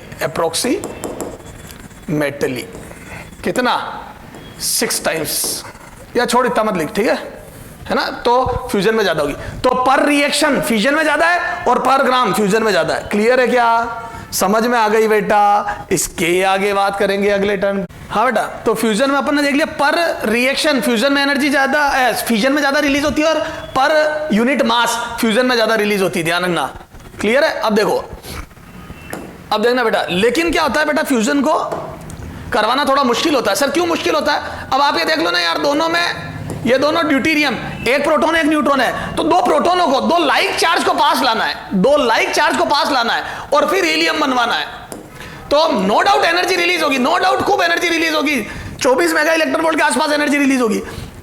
लेकिन पहले इनको पास लाने में एक एनर्जी बैरियर क्रॉस करना पड़ता है। क्या रे, जैसे केमिस्ट्री में पढ़ते ना आप, अरे एक्टिवेशन एनर्जी जिसको बोलते हैं। तो एक एक्टिवेशन एनर्जी होती है, क्यों? क्योंकि ये रिपेल कर रहे होते हैं दोनों एक दूसरे को, ये प्लस प्लस रिपेल कर रहे होते हैं। तो इनको मर्ज करने के लिए फर्मी तक तो लाना पड़ेगा, 1 फर्मी के आसपास। तो इनको मर्ज करवाने के लिए 1 फर्मी के आसपास लाना पड़ता है, तब ये मर्ज कर जाते हैं और फिर एनर्जी रिलीज होती है, और वो एनर्जी ज्यादा रिलीज होती है। ये देखो, थोड़ी केमिस्ट्री की बात कर लेते, आजा बात चली है तो सर आप रहने दीजिए, आपसे ना होगा। अरे क्या ना होगा, इधर देख, ये देख, ये फॉरवर्ड, याद है तेरे फॉरवर्ड और बैकवर्ड की activation energy, this is activation energy of forward direction, merge होने की इधर, और रिवर्स डायरेक्शन की एक्टिवेशन, मतलब जो एनर्जी रिलीज होगी, क्योंकि उतनी दूंगा तो वापस टूटेगा, ये ज्यादा होती है। ये बैकवर्ड, तो आगे जाएगा तो इतनी एनर्जी देने पे रिएक्शन होगी, पीछे से इतना, यानी कि ज्यादा रिलीज हुई। ये देखो, सब पता है मेरे को, केमिकल काइनेटिक्स क्या नहीं पता, पूरी फिजिकल पढ़ाई भी है हमारे यहाँ पे। तो ये देख, दिस इज डेल एच, ये del H, sorry del H, जिसको हीट ऑफ रिएक्शन बोलते हो तुम। क्लियर है क्या? ये फॉरवर्ड माइनस ये बैकवर्ड। तो नेगेटिव आती है तो याद है तुम बोलते हैं एक्सोथर्मिक रिएक्शन, पॉजिटिव में बोलते हैं एंडोथर्मिक रिएक्शन, सब पता है। तो ये फॉरवर्ड माइनस ये बैकवर्ड, तो इसमें भी फॉरवर्ड की ज्यादा होती है तो नेट एनर्जी, सॉरी बैकवर्ड की ज्यादा होती है तो नेट एनर्जी निकलती है। ठीक है, ये फॉरवर्ड माइनस ये बैकवर्ड। ओके सर, तो ये फ्यूज होकर और ये बनता है। तो थोड़ी सी केमिस्ट्री की बातें करने लग गए अपन, केमिकल कंटेंट। ठीक है, तो बात ये है एक्टिवेशन। तो आपको इनको मर्ज करवाना, ये अब नहीं लिखना अभी, आपको इनको मर्ज करवाना तो पहले एनर्जी देनी पड़ेगी, फिर निकलेगी। और वो जो पहले एनर्जी देनी पड़ेगी, वो देनी पड़ेगी in the form of kinetic energy, ताकि लाइक चार्ज एक दूसरे के करीब आ सके 1 फर्मी तक। और आपको जान के ताज्जुब होगा, एससी वर्मा का सोल्ड एग्जांपल है, आपको जान के ताज्जुब होगा, सिर्फ सिंगल प्रोटॉन को भी 1 फर्मी तक लाने के लिए हमें जो एनर्जी देनी पड़ती है, इनको थर्मल काइनेटिक एनर्जी, उसके लिए टेम्परेचर चाहिए 10⁻9 केल्विन के आसपास, मतलब 7 to 9 केल्विन, 10⁻7 to 10⁻9 केल्विन। इतना जबरदस्त टेम्परेचर की रिक्वायरमेंट होती है। अब आप सोच के देखो, सिर्फ 2 पॉजिटिव चार्ज को, सिंगल पॉजिटिव चार्ज को पास लाने के लिए इतना जबरदस्त टेम्परेचर या इतनी जबरदस्त थर्मल काइनेटिक एनर्जी की जरूरत पड़ती है। तो सोचो, तो प्रैक्टिकली ये करवा पाना बहुत मुश्किल होता है। इसीलिए आपको प्रैक्टिकल लाइफ में अभी तक फ्यूजन वाले रिएक्टर, फ्यूजन बेस्ड रिएक्टर कहीं देखने को नहीं मिलेंगे। हालांकि इस पर अभी काम चल रहा है, 4 देश मिलकर काम कर रहे हैं इस पे, लेकिन फ्यूजन वाले रिएक्टर अभी तक नहीं बन पाए हैं। क्यों? क्योंकि बहुत हाई टेम्परेचर की रिक्वायरमेंट होती है 2 सिंगल चार्ज को, 2 सिंगल प्रोटोनों को मर्ज करवाने के लिए भी। इस पर एक न्यूमेरिकल भी करूंगा अभी, तो उससे तेरे को और आइडिया लगेगा। तो सर बड़ा जबरदस्त समझ में आया। ठीक है, तो ये ड्रॉबैक है फ्यूजन के। तो फ्यूजन को करवाने के लिए पहले जो एक्टिवेशन एनर्जी देनी होती है, उसके लिए high temperature is required. Okay sir, तो समझ में आ गई। तो मैं बोल दूं, है ना, तो to carried out fusion reaction high temperature कितना, 10⁻7 अप्रोक्सीमेट, 10⁻7 to 9 लिख दो बेटा। अलग अलग बुक में मैं यूं लिख रहा हूं बचने के लिए, केल्विन इज रिक्वायर्ड बेटा। ये एग्जैक्ट डेटा मुझे नहीं, 7 9 अलग अलग लिखा है, फिर कल किसी क्वेश्चन का आंसर आ जाए तो मेरे माथे पड़ जाओ। ठीक है, तो 10⁻7 to 10⁻9 kelvin temperature is required. और बाकी जीएसटी सर से बात कर लेना है ना एग्जैक्ट के लिए। और सन का टेम्परेचर लगभग है ना, and this temperature is in this, है ना, तो यहां पे लिख दूं in sun temperature and pressure भी लिख दो, high temperature and pressure, temperature this and pressure है ना, and high pressure is required. ठीक है ना, हाई टेम्परेचर और हाई प्रेशर है ना। Hence fusion reaction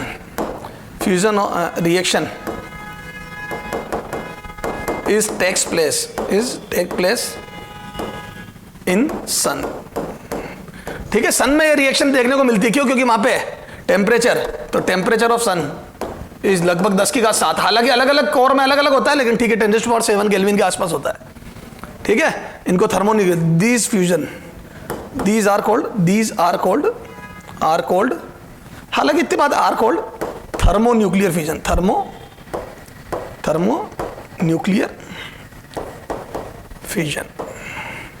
thermonuclear reaction,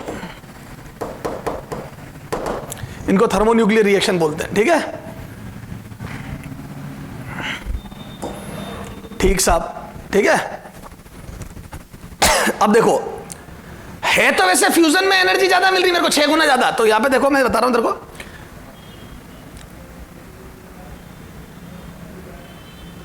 nuclear fusion, देख ध्यान है ना, न्यूक्लियर फ्यूजन करो, न्यूक्लियर फ्यूजन समझना बेटा ध्यान से। फ्यूजन हैज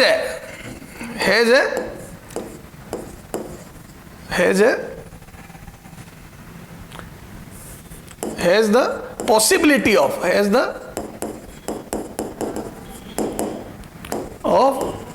being, ऐसी अजीब अजीब सी इंग्लिश लिखी हुई है यार, मैं गरीब आदमी को समझ में आया, of being a much better energy source, much better source of energy,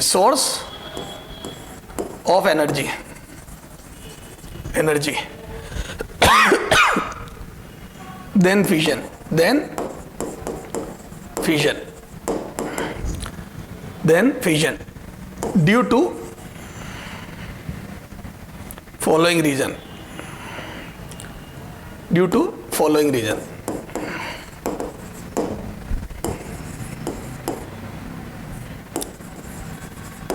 देखो, nuclear fusion has the possibility of being a much better source of energy than fission reaction. उसके क्या क्या कारण है फिजन से बेटर होने के? तो पहला कारण, एक तो सबसे बढ़िया बात यह है इसमें कोई रेडियोएक्टिव एलिमेंट यूज नहीं होता है, तो अपनी लाइफ को कोई प्रॉब्लम नहीं है, समझ गए? कहीं पे फ्यूजन कराते हैं कोई गड़बड़ भी होती है तो कोई दिक्कत नहीं है ना? तो in fusion no radioactive element is involve,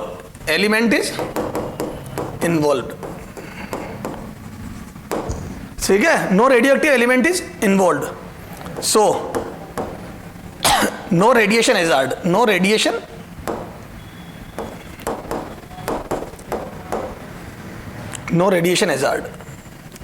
ठीक है?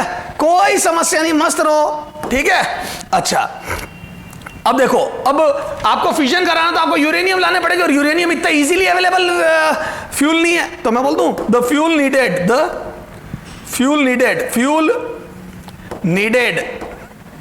नीडेड इन फिजन, कौन सा फ्यूल नीडेड होता है? यूरेनियम 235 है ना, और प्लूटोनियम एटसेट्रा, है ना, is not easily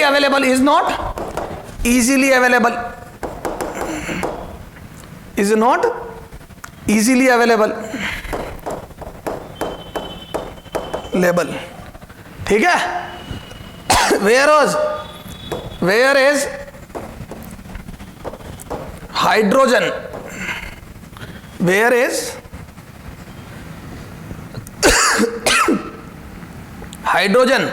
needed for fusion, वही ड्यूटेरियम हाइड्रोजन आइसोटोप ही तो है, नीडेड फॉर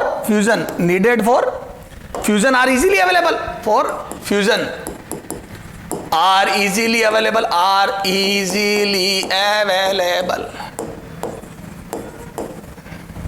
ठीक है? बहुत आसानी से मिल जाता है, और खूब क्वांटिटी में भर के पड़ा है, आपको चाहिए जितना ले जाओ, ठीक है?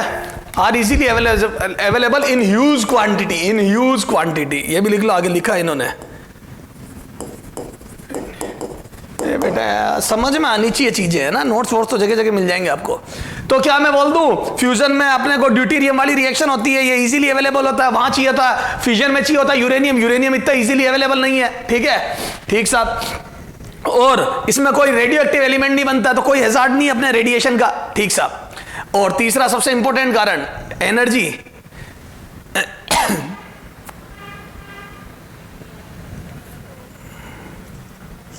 ठीक है? Energy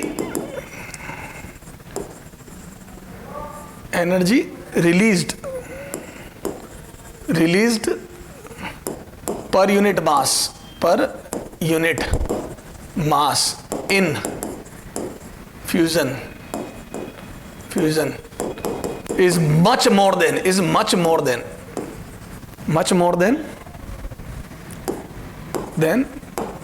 in fission। Per unit mass वाली जो एनर्जी है वो किसमें ज्यादा निकलती है? किसमें? फ्यूजन में। समझ आ गया, ठीक है? तो ड्रॉबैक है कि हाई टेम्परेचर है, इसलिए करवाना बहुत मुश्किल हो जाती है, लेकिन अच्छी बात है ये कि एनर्जी भी बहुत तगड़ी देता है पर यूनिट मास के लिए, है ना? और इजीली अवेलेबल फ्यूल है इसका, और कोई हैजार्ड नहीं है लाइफ को। क्यों? क्योंकि इसमें रेडिएशंस नहीं निकल रही है। क्यों? क्योंकि कोई रेडियोएक्टिव एलिमेंट यूज नहीं हो रहा है। ठीक सर, अब देखो सर ये हाई टेम्परेचर क्यों रिक्वायर्ड है, वो आप क्या कह रहे थे, 2 प्रोटोनों को पास लाना। एक क्वेश्चन करते हैं अपने मॉड्यूल का ही क्वेश्चन है, सॉल्व एग्जांपल है, बेहतरीन क्वेश्चन है, उससे अपने कोई आइडिया लगेगा इतना हाई टेम्परेचर क्यों चाहिए होता है। ठीक है, चला जाओ वो क्वेश्चन करते हैं। अभी अपन देखते हैं क्वेश्चन नंबर कौन सा हो गया अपना। ठीक है, चला जाओ, लिखो हेडिंग डालो क्वेश्चन की। हाँ डालो एग्जाम्पल नंबर 30। ठीक है,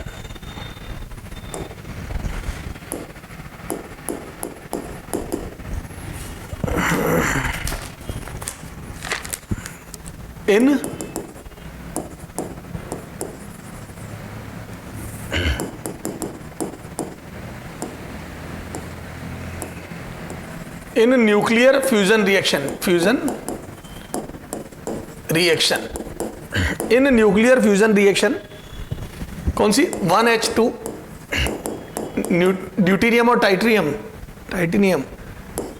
क्या बोलते हैं, ट्रिट्रियम जो भी है, 2, अरे आइसोटोप है ना हाइड्रोजन के 3, उसमें से ये कह रहे हैं पता नहीं नाम मेरे को, तुम केमिस्ट बेटा गरीब आदमी, हाँ plus neutron.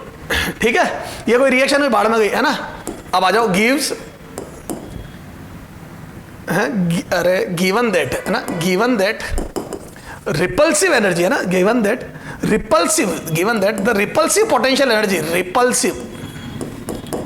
repulsive potential energy, the repulsive potential energy between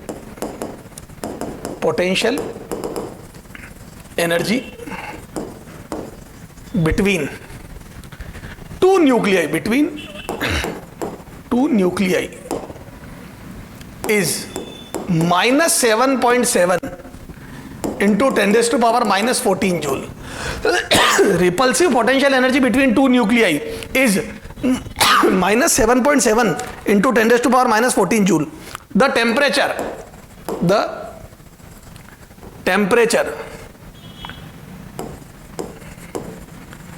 at which the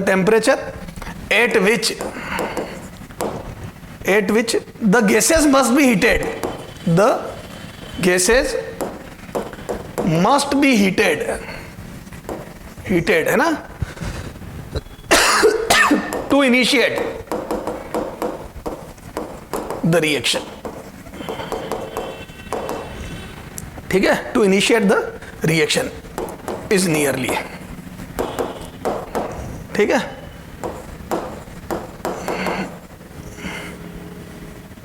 Boltzmann constant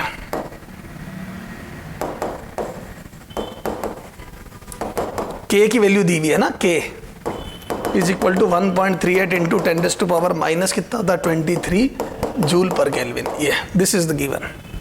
ठीक साहब, ठीक है, 4 ऑप्शन दिए हैं, A 10⁻9 kelvin, B 10⁻7 kelvin, C 10⁻5 kelvin, D 10⁻3 kelvin. मेरे को वैसे ही पता है ये 2 तो हो नहीं सकते, इन 2 में से कोई एक आंसर है। ठीक साहब,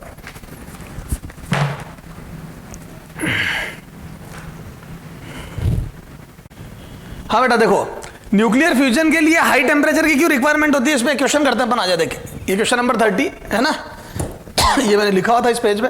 इन न्यूक्लियर फ्यूजन रिएक्शन, ये कोई फ्यूजन रिएक्शन दी है ना, ये दोनों हाइड्रोजन का आइसोटोप है, आपको पता ही है 1s2 और 1s3। ठीक है, अब देखो, gives that the repulsive potential energy between these two nucleons are these two nucleon is -7.7 into 10⁻⁻14 joule. ये रिपल्सिव पोटेंशियल एनर्जी इनके बीच की। रिपल्सिव पोटेंशियल मतलब वो जगह जहां तक लाने के बाद वो मर्ज हो जाए तब तक रिपल्शन होता रहेगा, क्योंकि electrostatic force will be greater then nuclear force. याद है, nuclear force short range force होता है, तो जब तक आप इनको फर्मी की डिस्टेंसेस तक नहीं लाओगे तब तक ये रिपेल करते रहेंगे, है ना। चला जाओ, the temperature at which gases must be heated to initiate this reaction is nearly, कितने टेम्परेचर तक हीट करो कि रिएक्शन स्टार्ट हो जाए, मतलब मर्ज होना चालू हो जाए और फ्यूजन हो जाए। तो देखो, अभी तो मैंने repulsive potential energy they the question को आसान करने के लिए, लेकिन ऐसा भी हो सकता था कि मैं तुम्हें बता देता कि 2 फर्मी तक लाओ फिर मर्ज हो जाएंगे। तो मैं बोल सकता था कि minimum separation between these 2 nucleus should be 2 fermi to merge या to fusion for fusion reaction.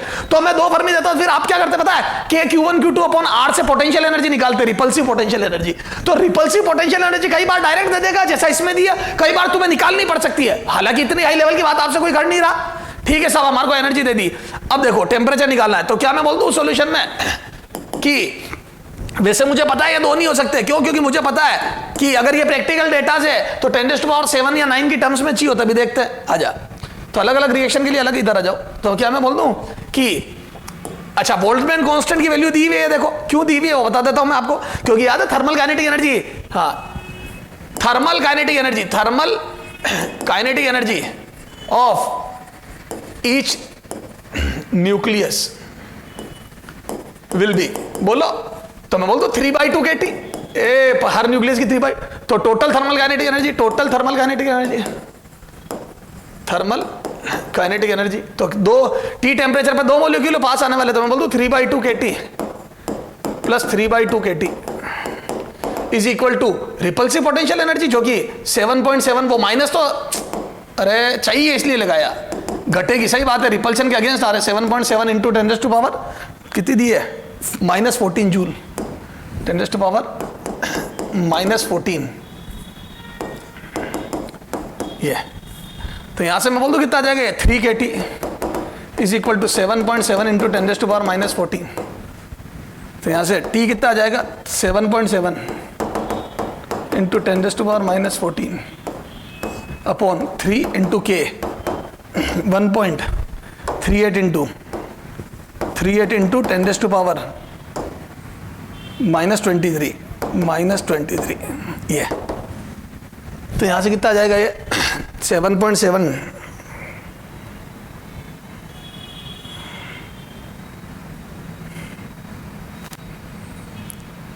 7.7 divide by 3 equal to divide by 7.7 divide by 3 equal to divide by 1.38 है ना, ईमानदारी से ये डिवाइड कर रहा हूँ मैं, तो यार 1.86 इंटू 10⁻, ये ऊपर लेके 23, तो कितना आ जाएगा बेटा 9 10⁹ केल्विन, ये आया टेम्परेचर। ठीक है, मॉड्यूल में 3/2 kT किया हुआ सिर्फ एक सिंगल, मैंने ये डबल दोनों मॉलिक्यूल होंगे बेटा, दो होगा, उसमें एक को रेस्ट पे या फिक्स मान लिया, ठीक है, दोनों मूव कर रहे हैं, ठीक है, कोई फर्क नहीं पड़ रहा, ऑर्डर आ गया 10⁹, अपने को तो चारों में ऑर्डर लिखना था, है ना, तो न्यूमेरिकल वैल्यू से वैसे मतलब ये 10⁹ ऑर्डर का टेम्परेचर चाहिए सर, फिर सन में तो 10⁻7 अलग अलग कोर का अलग अलग होता है, प्लस ये रिएक्शन अलग अलग रिएक्शन के लिए अलग अलग टेम्परेचर रिक्वायर्ड होता है, वो टेंशन मत ले, 10⁻7 में हो जाती है रिएक्शन, मस्त है, तू इतना तो कर पहले, ठीक है सर, समझ में आ गया।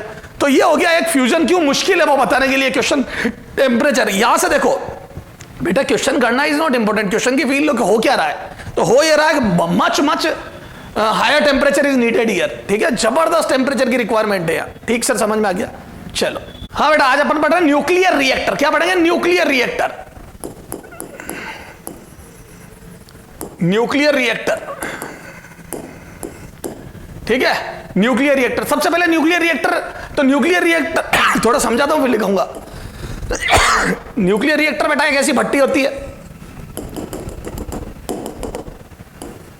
ठीक है, ये यहां पे सिलेंड्रिकल रोड्स, कंक्रीट की बनी हुई भट्टी होती है, ये कंक्रीट की बनी हुई भट्टी, कंक्रीट सर अंग्रेजी में लिखो ना, बेटा कंक्रीट की बनी भट्टी की बनी होती है। सर क्यों बनी होती कंक्रीट की, बढ़िया बनाओ ना सर, आयरन फलाना दिमागा बहुत हाई, बेटा मेरी बात सुन, तू इतना जबरदस्त इसमें एनर्जी रिलीज, एनॉर्मस एनर्जी, इतनी जबरदस्त एनर्जी रिलीज होती है कि इस भट्टी का टेम्परेचर 2-3 हजार केल्विन तक पहुंच जाएगा, है ना, उतने में कोई भी मेटल सस्टेन नहीं कर सकता, वो मेल्ट हो ही जाएगा, क्लियर है। तो हम पत्थरों की बनाते हैं, क्या, तो पत्थरों की, क्योंकि ईंट पत्थर चूना ये कभी मेल्ट नहीं होंगे, समझ में आ गई, कभी सर इरादों में जानो तो पत्थर भी पिघल, बेटा पत्थर को पिघलते हुए देखा, ये सब फालतू की बातें मत करें यहाँ, पत्थर वत्थर, तो ठीक है, तो इसको कंक्रीट की भट्टी, कंक्रीट का रिएक्टर बनाते हैं, ठीक साहब। तो ये यहाँ पे इसके अंदर यूरेनियम फ्यूल भरा होता है, क्या भरा होता है बेटा, फ्यूल, यूरेनियम एज फ्यूल, तो U92U एज फ्यूल। सर आप यहाँ पे 235 क्यों बताऊंगा अभी, एज फ्यूल है ना, यूरेनियम भरा, सर 235 और 8 इसलिए देखो, यूरेनियम के खूब सारे आइसोटोप होते हैं, वो सब मिक्स होते हैं, क्योंकि अपन कहीं से भी नेचर में से यूरेनियम निकाल के लाते हैं, उसमें सब है, 235 भी है, 238 भी है, ठीक साहब। अब देखो इस फ्यूल में क्या होता है बेटा, 99.99% तो होता है U238, है ना, एक आइसोटोप, और 0.01% होता है U235, तो ये जो दो आइसोटोप होते हैं उसमें से 99.99% तो ये होता है, और 0.01% ही होता है। क्लियर है? तो क्या मैं बोल दूं कि जो यूरेनियम है उसमें ज्यादातर मात्रा में तो 238 मिलेगा आपको। बता इसमें से काम का कौन है और कम काम का कौन है? तो मैं बोल दूं इसमें से ज्यादा काम का ये 0.01% है। ए बेटा सही बात है, जो चीज कम काम की है वो, जो चीज कम काम की जैसे ये 90 वही ज्यादा मिलती है। तो ज्यादा अवेलेबल चीज ये कम काम की है, और जो कम अवेलेबल है वो ज्यादा काम की है। तुम रोडों पे जाते हो तो तुम्हें कभी ऐसा सोने का बिस्किट मिल गया हो? नहीं, बहुत रेयर, मिल ही नहीं सकता। क्यों? क्योंकि वो काम की चीज है। सोना सबको चाहिए, तो पहले लेगा जिनको ले जाना था। बचेगा क्या? जो कोई नहीं ले जा रहा, पत्थर कंकड़ पंकड़ वो मिलेंगे। वो खूब इकट्ठे करो तुम बैग में भर। ठीक है, तो काम की चीजें बची। हाँ सर सही कह रहे हो, काम के मास्टर। हाँ अरे मजे मतलब। ये देखो फिर ये चारों तरफ, इधर देख, तो यहां पे भर दिया यूरेनियम। लेकिन यूरेनियम में का जब अपन फिजन कराने जाते हैं, एक ड्रॉबैक क्या? न्यूट्रॉन स्लो चाहिए। याद है इसका फिजन? ये फिजन रिएक्शन नहीं देता। ये काम का क्यों नहीं सर? ये फिजन नहीं देता, ये फिजन देता है। तो 235 काम का इसलिए क्योंकि न्यूट्रॉनों की बम्बार्डिंग पे वो फिजन देता। मैं समझा चुका हूं। पर सर न्यूट्रॉनों की बम्बार्डिंग करेंगे, स्लो न्यूट्रॉन चाहिए। क्या चाहिए? स्लो। ठीक साहब, तो न्यूट्रॉनों को स्लो कराने के लिए हम क्या काम में लेते बेटा? मॉडरेटर। नाम से पता पड़ रहा है जो स्पीड को मॉडरेट या स्लो करेगा। मॉडरेटर। मॉडरेटर क्या काम में लेते हैं? मॉडरेटर। ठीक है, ये न्यूट्रॉनों को स्लो करता है। न्यूट्रॉनों की स्पीड स्लो करता है। स्लो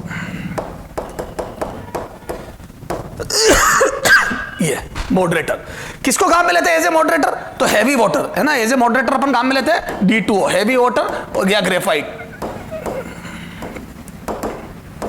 ठीक है, हैवी वाटर या ग्रेफाइट। सर समझ में आ गया? तो अब जब न्यूट्रॉन यहां से गुजरेंगे है ना, यहां पे बम्बार्ड करने से पहले, तो स्लो हो जाएंगे, स्लो डाउन कर देगा ये हैवी वाटर उसको स्लो डाउन कर देगा। फिर वो गिरेंगे, फिर यहां से याद है 2 या 2 से अधिक, याद है 2.5 नए न्यूट्रॉन जनरेट होंगे, 2 या 3 है ना, तो वो नए न्यूट्रॉन जनरेट होंगे। लेकिन फिर समस्या आ गई, क्या वो स्लो तो हो जाएंगे बार बार, उनकी स्पीड तो कम हो जाएगी, लेकिन वो जब यहां पे गिरेंगे तो रिएक्शन जीपी में चलेगी, 2 से 4 8 16 32 जीपी में चलेगी। तो उसके लिए कंट्रोल रोड, वो कंट्रोल रोड होती है इस टाइप का, एक कैडमियम का कंगा। सर कंगा क्या? कोम। इधर देख सर, आपकी लैंग्वेज गजब है सर, देसी गांव की। बेटा क्या करूं बेटा, गरीब आदमी। ये देख, ये कोम, तो कैडमियम का कोम टाइप बनी हुई है ये ज्योमेट्री है, समझाने के लिए ना ये। तो मैं बोल दूं ये दीज आर कंट्रोल रोड्स। क्या बोलते हैं इनको? Control roads. कंट्रोल रोड्स है ना, ये कैडमियम रोड्स होती है। क्या होती है? Cadmium rods. तो दीज आर कंट्रोल रोड, इनको बोलते हैं कैडमियम रोड। ये इनको मैनुअली एडजस्ट करते हैं अपन, नीचे और ऊपर है ना, मैनुअली एडजस्ट करते हैं। ये तो इसको ऊपर नीचे ले जाने का जो एडजस्टमेंट है वो मैनुअली करते हैं हम। ठीक है, ताकि हम न्यूट्रॉनों के नंबर को कंट्रोल कर सके। सर कैसे? जैसे यहां से न्यूट्रॉन जनरेट हुआ तो 2 या 3 नए बने, वो जब आगे जाएंगे तो इसको ज्यादा डुबो दिया तो वो ज्यादा न्यूट्रॉन खाने लगेगा, बाहर निकाल दिया तो ज्यादा न्यूट्रॉन आगे जाने लगेंगे। तो जब भी आपको लगे रिएक्शन में एनर्जी कम जनरेट हो रही है, आप इसको बाहर निकाल लो, तो न्यूट्रॉन ज्यादा बढ़ते जाएंगे एनर्जी। जब लगे ज्यादा हो रही है तो नीचे गिरा दो। समझ में आ गई? तो ऐसे मैनुअली एडजस्ट करके बंद करना है, दीपावली की छुट्टी देनी है वर्कर्स को, दम करके नीचे डाल दे तो ऑफ हो गई। पहले से स्टोव आते थे हम छोटे थे जब, तो उसको सर बड़े बूढ़े यार तो नीचे कर दे तो रिएक्शन बंद हो जाएगी। पर अब वो मैनुअली किसी को बिठा के एडजस्टमेंट थोड़ी करूंगा, तो इसको हीट कंट्रोल कर देते हैं। जहां जो हीट जो जनरेट हो रही है उस हीट के अनुमान से ऊपर नीचे, तो ये ऑटोमेटिकली हीट कंट्रोल डिवाइस बना देते हैं, तो ये ऊपर नीचे एडजस्ट होता है। सर समझ में आ गया? तो this is all about nuclear reactor. लेकिन ये तो वो बात है। अब देखो ये तो हो गया सर, ठीक है, हमने कंट्रोल मैनर में हीट जनरेट करवा दी। अभी आपको पता है जापान में एक बार न्यूक्लियर रिएक्टर ब्लास्ट हो गया था। पता क्यों हो गया था? उसकी कंट्रोल रोड ने काम करना बंद कर दिया था। ये कंट्रोल रोड या तो खत्म हो गई थी कैडमियम की रोड, या काम करना बंद कर दिया था। तो उससे क्या हुआ? रिएक्शन कंट्रोल नहीं हुई। ऐसे ट्रिकी क्वेश्चन बन जाते हैं कि if control rod is not working then क्या होगा? देन भट्टी ब्लास्ट हो जाएगी। रिएक्शन तो होगी लेकिन इतनी जबरदस्त होगी क्योंकि कंट्रोल ही नहीं। 1 माइक्रो सेकंड में 10 टू पावर 3 मतलब 20,000 जूल एनर्जी जनरेट होने लगेगी। ये कूलेंट क्या है? ये कूलेंट। हर चीज को याद है आपको? आपने घर में भी पापा वगैरह सुना होगा, यार गाड़ी में कूलेंट खत्म हो गया। हर जगह इंजन को ठंडा करने के लिए कूलेंट चाहिए। आपने देखा होगा आपके लैपटॉप में भी अब कूलेंट तो नहीं डालते, कूलेंट डालेगा लैपटॉप खराब हो जाएगा, पता पड़ा पूरे को ठंडा कर दिया। वहां पे एग्जॉस्ट फैन लगे होते हैं, देखो लैपटॉप सीपीयू वगैरह में एग्जॉस्ट फैन लगे होते हैं। याद है? आप लैपटॉप होता है उसको बेड पे रखते तो कई बार वो खराब हो जाता है। क्यों खराब हो जाता है? क्योंकि इसकी जो हीट निकल रही है वो जा नहीं पा रही है। इसीलिए आजकल वो नीचे रखने के लिए फैन आने लग गए, या गैप देने के लिए, एयर का गैप देने के लिए कुछ रख के फिर लैपटॉप चलाना चाहिए। अच्छा सर, हमारा भी एक बार खराब हो गया था। सब क्या होता है खराब अगर नहीं ध्यान रखते हो तो कूलेंट, तो एज ए कूलेंट हम यहाँ पे CO2 है ना, CO2 या कोल्ड वाटर यूज करते हैं, है ना, वाटर H2O, ठीक है। तो ठंडा पानी या CO2 फ्लो करवाते हैं। तो ये रिएक्टर जबरदस्त गर्म हो गया, इस रिएक्टर के चारों तरफ अपन ने ठंडा पानी फ्लो कराया। ये ठीक उसी प्रकार की बात है जैसे भगोनी में पानी पड़ा और दूध की जो गिलास होता है, पूरा अंदर नहीं डुबोना है, याद है, बाहर बाहर से अपन हिला के उसको गर्म कर लेते हैं, सॉरी ठंडा कर लेते हैं, गर्म दूध को ठंडा कर लेते हैं। तो वो गिलास अपन पानी में, ठंडे पानी में रख के हिलाते हैं तो पानी गर्म हो जाता है और गिलास ठंडी हो जाती है। क्यों? क्योंकि वो दूध से हीट खींच लेता है, क्योंकि पानी का टेम्परेचर हायर टेम्परेचर से लोअर टेम्परेचर हीट कंडक्ट कर जाती है। तो क्या मैं बोल दूं, ये जैसे ही मैं बहाऊंगा तो यहां से रिएक्टर के टच होके यहाँ पे स्टीम बनने लगेगी। अब इस रूम के अंदर ये मान लो इस रूम में रिएक्शन हो रही है, बाहर से पानी फ्लो कराया, वहां स्टीम बनी, उस स्टीम को कंट्रोल मैनर में, ये देख ये किसी के अंदर रखा हुआ है पूरा रिएक्टर, ठीक है, ये अब यहां से ये जो स्टीम बनी ये सब एक पाइप से मैं टरबाइन पे, देखिए वो पाइप से, ये देखिए यहां पाइप से स्टीम आ गई वो, ठीक है, उसको ऐसे टरबाइन पंखा जिसकी एक ब्लेड यहां है, ये और इससे मोटर कनेक्टेड है, ये N नॉर्थ पोल और ये साउथ पोल, इसके बीच में ये। तो अब यहां से स्टीम गिरेगी तो ये रोटेट करेगा, और जैसे ये रोटेट करेगा इसके साथ साथ ये कोयल रोटेट करेगी, और ये कोयल रोटेट करेगी तो फ्लक्स चेंज होगा, इसमें EMF इंड्यूस होगा, उसकी इलेक्ट्रिसिटी यूज करो। स्वदेश मूवी, शाहरुख खान, याद है वो नारियल का छिलका निकाला ऊपर से पानी स्लैंटेड, वहां पे क्या करा था पता, हाइड्रो पावर स्टेशन था वो, क्लियर है, उसमें क्या होता था, पानी हाइड्रो, पानी से टरबाइन चलाया था उसने, क्योंकि वो स्लांटेड, याद है उसने वो स्लांटेड एक स्लोप बना दी थी, उससे पानी आया, पानी आगे काइनेटिक एनर्जी से टकराया तो वो टरबाइन घूमा, फिर वो क्या स्पीड कम हो गई थी, कुछ फंस गया था, उसने वो निकाला और जैसे ही वो दादी के सामने बल्ब जल गया, ठीक है, सर समझ गए। तो ये न्यूक्लियर रिएक्टर काम कैसे करता है वो बताया मैंने तेरे को, ठीक है। तो अब इस न्यूक्लियर रिएक्टर में बेटा क्या होता है, 4 पार्ट्स होते हैं, कितने होते हैं, देयर आर, ये तो मैंने समझा है बेटा, अभी सब बनाऊंगा ये डायग्राम पाइग्राम। तो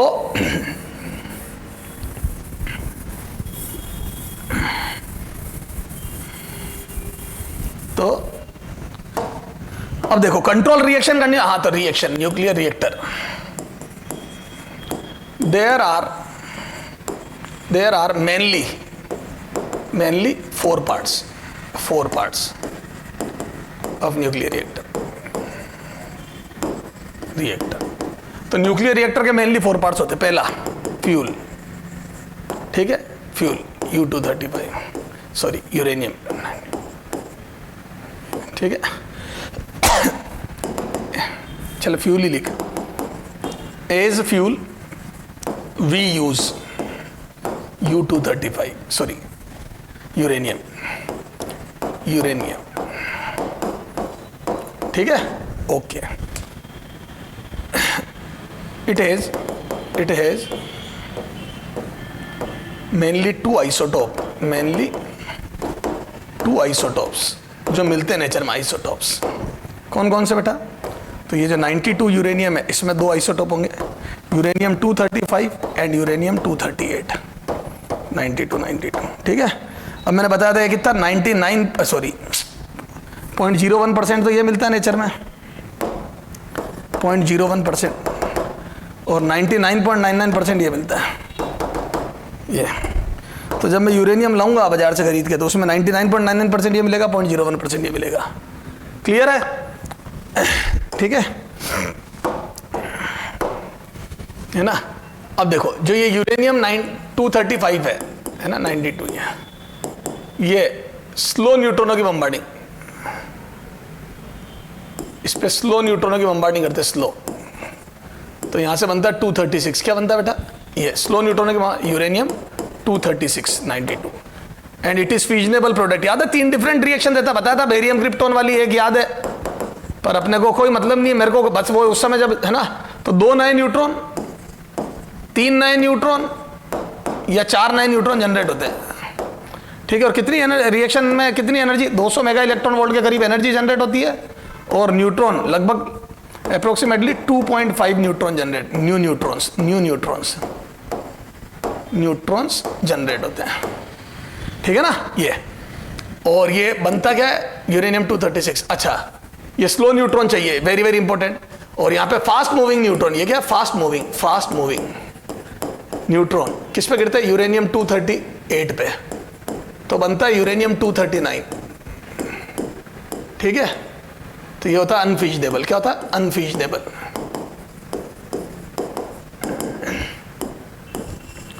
अनफिजनेबल, ठीक है।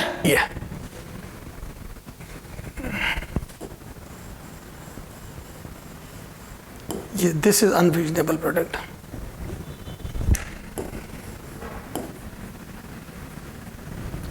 तो this is fissionable product, this is unfissionable. तो अब आ जाओ मॉडरेटर। सेकंड पार्ट क्या होता है रिएक्टर का? मॉडरेटर। सेकंड है मॉडरेटर, है ना। It slow down the to slow down, you लिख दो to slow down the speed of neutrons.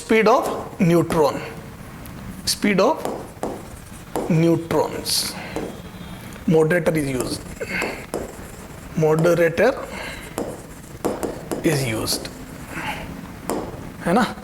D2O and graphite is used as moderator,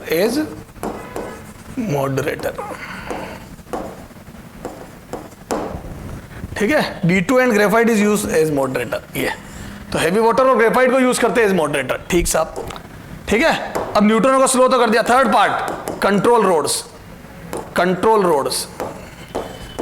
roads की क्यों जरूरत पड़ी, है ना। तो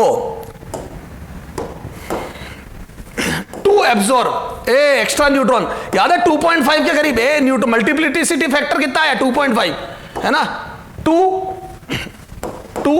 absorb extra neutrons, sir extra neutron, to absorb extra neutron. Sir extra neutron क्यों लिखे? तेरे को याद है न्यूट्रॉन 2 है? अरे यार मेरे को एक तो छोड़ना है ना, नहीं तो रिएक्शन ही बंद हो जाएगी। To absorb extra neutron, control rods are used. Sir इनको गिनती आती है? अरे गिनती नहीं आती, इनको मैनुअली एडजस्ट करते हैं। जब एनर्जी ज्यादा निकल रही होती है तो कंट्रोल रोड को थोड़ा नीचे दबा देते हैं रिएक्टर में, ठीक है। अभी देखेंगे रिएक्टर का डायग्राम से मालूम पड़ेगा। और जब एनर्जी कम हो रही होती है तो इसको बाहर निकाल देते ताकि न्यूट्रॉन जा सके और एनर्जी बढ़ जाए। तो इनको एडजस्ट करते हैं ऑटोमेटिकली या manually. To absorb extra neutrons, control rod use. CD rods, cadmium rods are used as control rods, because क्यों करते हैं? Because it is good absorber of neutron, ठीक है। जापान में जो रिएक्टर ब्लास्ट हुआ था उसमें कंट्रोल रोड ने काम करना बंद कर दिया था, समझ में आ गई, इसलिए वो ब्लास्ट हो गई रिएक्टर, ठीक है। अभी थोड़ा टाइम पहले, हाँ ये 2-4-5 साल हुए, देख लेना जो भी। हाँ तो control rod are used as a cadmium. हाँ कूलेंट में लिखो, कूलेंट है ना, अगला पार्ट है कूलेंट, ये फोर्थ पार्ट हो गया कूलेंट, ठीक है। तो लिखो to remove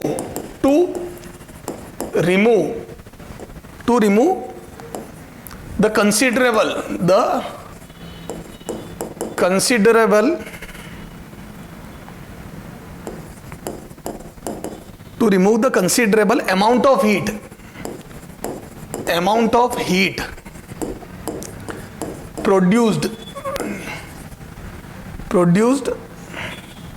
in fission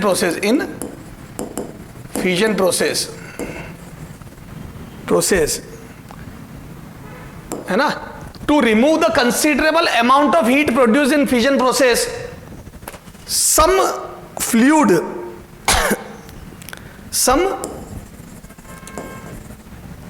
suitable fluids कौन से फ्लूइड आर यूज्ड, ठीक है। And known as coolant, are used is known as coolant, is known as coolant, उन्हीं को कूलेंट बोलते हैं, ठीक है।